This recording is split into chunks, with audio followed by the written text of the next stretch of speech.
Cyber and Physical Security Committee, and this is the first meeting of this committee. I'd like to welcome the committee members, John Como, Gene Nicandri, Tracy McGibbon, and Dennis Trainer. I also want to welcome the NYPA Canal board members present, Tony Crescenti and Dennis Trainer. And we also want to welcome the NYPA staff and members who are present who have been excellent in preparing for this meeting. This is a scheduled committee meeting, and which has been duly noticed and required by the Open Meetings Law. And I'd like to call a regular meeting of the committee pursuant to Section B4 of the Cyber and Physical Security Committee Charter. I would like to begin with a motion to adopt the agenda. Do any committee members have any amendments to the proposed agenda? Nope. So moved. None. Okay, so moved. Move it. Second? Second. Motion is passed. The agenda is adopted. I'd like to move that the next portion of the meeting be held in executive session. This meeting will resume in open session in approximately 30 minutes. I'd like to have a motion to conduct an executive session. So moved. Second. All those in favor? Aye. Aye. The motion passes. We now go to executive session. That was under Section 105 of the Public Authorities Law, that motion. Thank you. To discuss matters of public safety. Yes. We're going to executive session.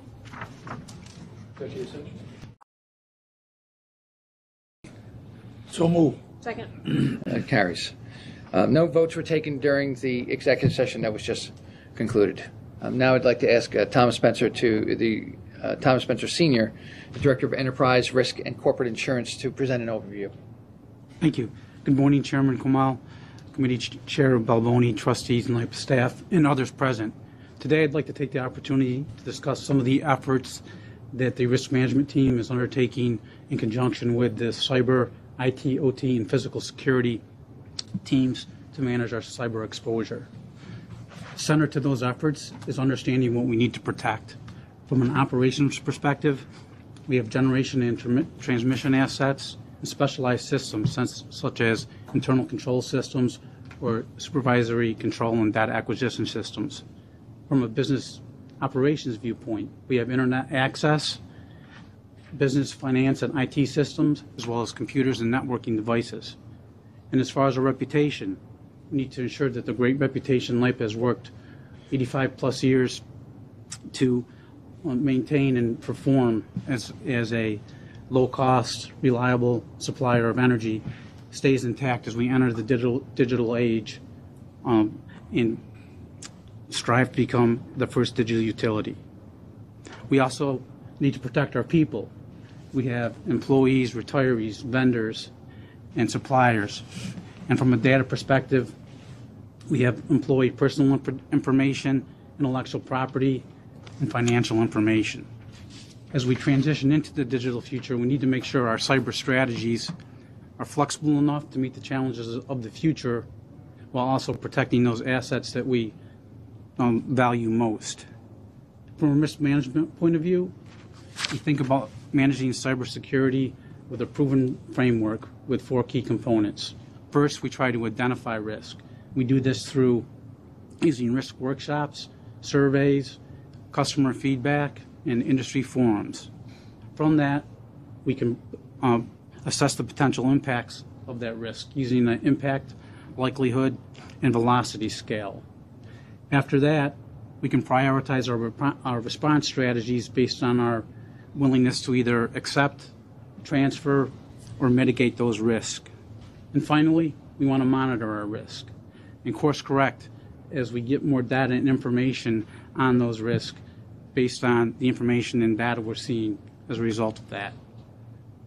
Since conducting a cyber risk workshop where we identified cyber risk as an enterprise level risk in early 2016, we've continued to work with the cyber, IT, OT, and physical security teams to improve our cybersecurity posture. I'd like to highlight a few of those things that we've performed over that time frame, making us a stronger organization in regards to cybersecurity. We've solidified our cybersecurity governance. We've instituted a cybersecurity committee, which is a cross-functional team that meets monthly and is focused on cyber and physical security matters and reports up to the Executive Risk Management Committee. We've instituted a business resiliency working program where we've taken the groups of emergency management, disaster recovery, business continuity planning, physical security, meet monthly and discuss our cyber along with other risks that we face in order to increase our business resiliency. We've purchased cybersecurity insurance as a form of protection against the financial aspects of a cyber event. We've also developed and established a reputational resiliency program where we can identify and prioritize key stakeholders, pick out an engagement strategy based on our reputational objectives if a cyber incident were to occur.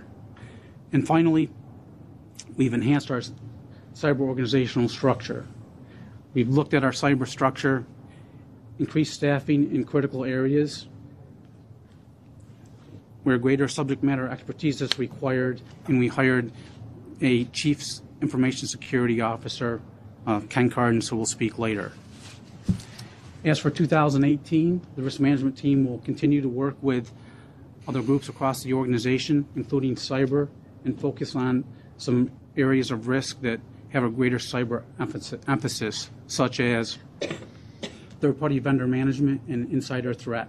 We'll use that same risk management framework I talked about earlier, where we identify, assess, respond, and monitor those risks to do a deep dive around those particular areas, and then also make sure we get an enterprise-level view of our cyber exposure. We'll also be doing some business resiliency stress testing, so we can look at future scenarios and test our business model, focusing on the cyber aspects of it, and identify blind spots and course correct as we need it based on where we think the future is going to take us from a cyber perspective. Certainly, as we complete these projects and other high-level projects throughout the year, we'll come back to the board and update them on the status and the key takeaways from our risk workshops and enterprise-level view of both cybersecurity, insider threat, and third-party vendor management. So open for questions or comments. You may want to mention we also purchase insurance related to cyber. Yep, so we do purchase a cybersecurity insurance up to $50 million. It has a $1 million deductible, and the $50 million is an aggregate number. So, if you have $10 million incidents, they would all be covered, and the sixth one wouldn't. The insurance covers things like a cyber breach, cyber extortion, there's business interruption portion of it, and also there's a reputational component too if our reputation were to experience damage due to a cyber event. Any other members with any questions? No votes need to be taken on this item. Thank you very much, Tom, for the cyber risk overview. Next, to discuss the industry cybersecurity initiatives and programs, Mr. Randy Crispin. Good morning, Chairman Colmel and Chair Balboni and others. So I wanted to just talk to you today about some initiatives that industry has undertaken as well as programs. So in the slides I distributed, there are a number of organizations. I want to start with the Electricity Subsector Coordinating Council. This is an organization that really serves as a principal liaison between electric industry and the federal government in terms of efforts to prepare for and respond to national level security events around the country. It's composed of CEOs from about 30 electric utilities, as well as representatives from the federal government, from the White House, various cabinet agencies, including DHS and DOE, law enforcement, and national security organizations. There's really four areas of focus. One is threat information sharing, which Casey talked a little bit about. Really, what is the information that we can use, take action from? Second, industry government coordination. We want to have unity of message and unity of effort in the events that occur that affect us. Research and development, what can we do to develop programs and initiatives to help with resilience. And then fourth, cross-sector liaisons. How can we improve our mutual understanding of the dependencies between electricity, telecommunications, finance, and others that are critical during a national event. Other organizations that are involved in this activity include the Large Public Power Council, we are members of. That's the 26th largest public power companies in the country.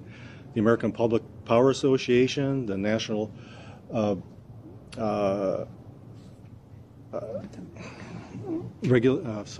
it's the NRECA, right? National the Rural cooperatives, Electric Cooperative. right? Edison Electric Institute. That's basically the IOUs. NERC, which you heard about earlier, and a subsidiary of NERC is the Electric Information Sharing and Analysis Center, which Casey mentioned. The North American Transmission Forum, and then also the Energy Analytic Security Exchange, which is a collaboration between electric industry and the finance sector. In the slide I gave you here, there's a threat information matrix. Lists 14 different threats that the electricity sector feels are pertinent. Of those, about 7 have some cybersecurity element attached to them. Just want to touch on a couple of initiatives and programs. Under the Electricity Subsector Coordinating Council, we're starting a initiative to stand up a strategic information coordinating council. Really, it's a liaison or a coordination between the electricity sector, telecom, and finance. We're having a meeting this week in New York City to have some discussions about how we can stand this up to improve our coordination in these types of events across the country. After the 2015 NERC GridX 3 exercise, which was an exercise to test security across the country, the ESCC stood up a cyber mutual assistance program. Right now there are 130 members of that program, covering about 80% of the residential customers in the country. It's really a program to help collaborate and provide assistance during a cyber event, similar to what we do in a storm restoration event, where we may provide resources or support to an electric utility that may be impacted. So I'm serving on the executive committee of that program at this point in time. The Large Public Power Council in 2016 stood up a cybersecurity task force. Gil is the CEO sponsor of that. We've had numerous meetings. Our focus is collaboration on sharing cybersecurity program information.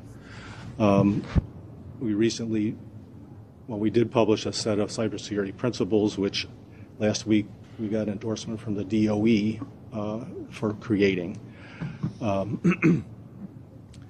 APPA, American Public Power Association, has a multi-year contract with DOE to focus on cybersecurity, raising the cybersecurity posture of its members through various programs. They've established a cybersecurity insurance program for its members. We talked earlier about the North Electric Reliability Corporation and the 10 standards and 28 requirements around cybersecurity. The Electricity Information Sharing and Analysis Center. Last week we started a new program with them. It's a industry augmentation program where we're putting members of LPPC companies into the EISAF for 1 week engagement to improve the information sharing and knowledge. That turned out to be a very good program. It's something that the NERC Board of Trustees has been pushing, and I think it's a very good outcome. A lot of work also being done on supplemental operating strategies in the industry. If we had a cybersecurity compromise, there are opportunities for us to operate the system in more of a manual mode. So if we lose control, can we operate manually? So the North American Transmission Forum has a program working with all of its members that covers almost all of the transmission in the country as to ways to do that. Lastly, just a couple of things, as I mentioned, from the Large Public Power Council perspective. We published these cybersecurity principles that the members are following, endorsed by DOE, and then, as I mentioned, we started this industry augmentation program. It's a pilot program that will eventually be offered to all of industry to have that ability to collaborate and share information about strengthening the cybersecurity posture of the country. So that's just a high-level overview of some of the things that are going on in industry. There's a lot of activity. What's the overall level of collaboration, cooperation versus infighting, catfighting, whatever the case may be? I mean, is this a pretty well integrated effort, or is everybody trying to put their stake in the ground and turf wars and all the rest of that? I would say it's pretty collaborative. I don't think there's a lot of that other. I mean, there may have been earlier on, but I think we all recognize that this is important to collaborate on. So the Electricity Subsector Coordinating Council, this entity responsible for being the direct liaison with the federal government and all the three-letter agencies of the federal government, of the 30 CEOs, I'm one of the CEOs from the electric sector, and it's been very collaborative. I've also been appointed in that subgroup that is trying to now get the collaboration better amongst electric, financial, industry, and telecom. That needs a little bit more work, but that's happening. The good thing is that the three CEOs who are involved there are myself, Con Edison's John McAvoy. Just because we're in New York City, it's natural. We're close to the financial community here and the telecom companies. And Tom Fanning, who's the chairman and CEO of Southern Company, and also the chair of the Electricity Subsector Coordinating Council. So it's been a challenge in terms of initially on how and what the government and how quickly the government can share information to us. Right. That's always, and you have silos in federal government also. That has gotten better, and it's getting better between the government and the electricity sector. It's now the cross sector where we're completely interdependent. The financial sector, the telecom sector, the electricity sector. If something happens, it reverberates in their industries and vice versa. That has to get better, and we're working on it. Bill, the authority has full service customers and partial service customers. Is this being pushed down? Are they on board with this cybersecurity and how it may impact them? And so through the American Public Power Association, which is our trade association of all publicly owned utilities, they are creating standards and information and education. do you monitor like your full service customers or partial service customers if they're following through on? We're working. I mean, we're not physically monitoring them with sensors or anything like that, but we are working with them through APPA.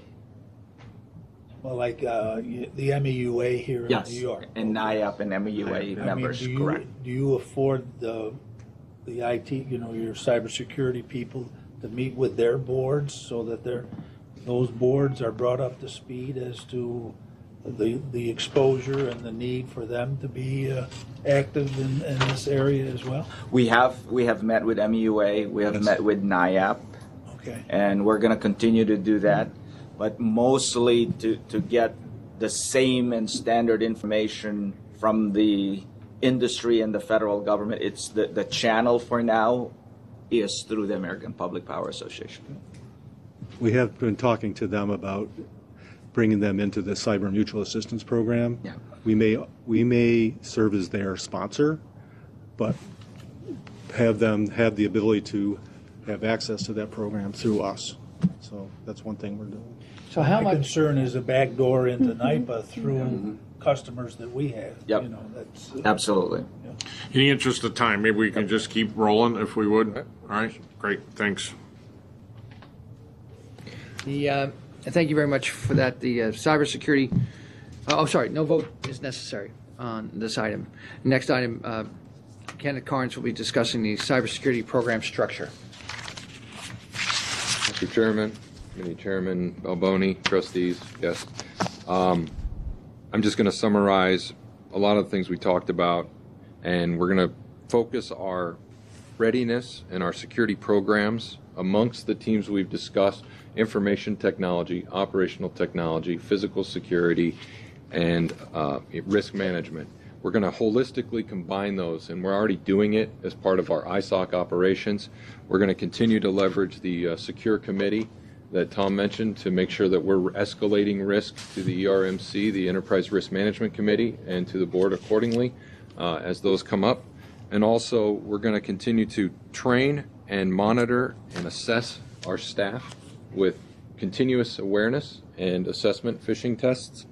We also, the good news is we absolutely know what we're protecting and how we're protecting it and who needs access. And so that helps us build security programs that put in place good controls and good protections across NYPA.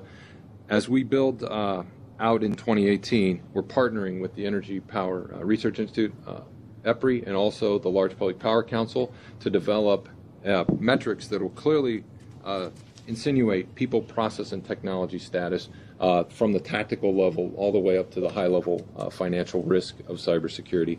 And so we're going to continue to partner with the activities they have going in metrics to improve what we're doing here at NYPA and the visibility and reporting of that. We will also continue to partner with the efforts that Randy mentioned with information sharing, as obviously in cybersecurity it's very dynamic, it changes daily, and to be blunt, it takes a village. And so we need the relationships and we need the people on our side to support that information sharing, and those relationships give us the best access to information to be ready to respond, to be able to leverage our standardized emergency management levels that we've standardized on across physical, cyber, and our emergency management teams to escalate to the crisis management team of senior management, and how we're standardizing that across the board so we can leverage the ISOC even more efficiently and activate the Emergency Operations Center as needed. Any other questions? No. So no votes Well done, necessary team. Yeah. on this. Well done. So the next meeting will be determined at a later date. Would ask for a motion to conclude this meeting. So moved. Second. So adopted. Aye. The meeting is now closed. Thank you. Thank you.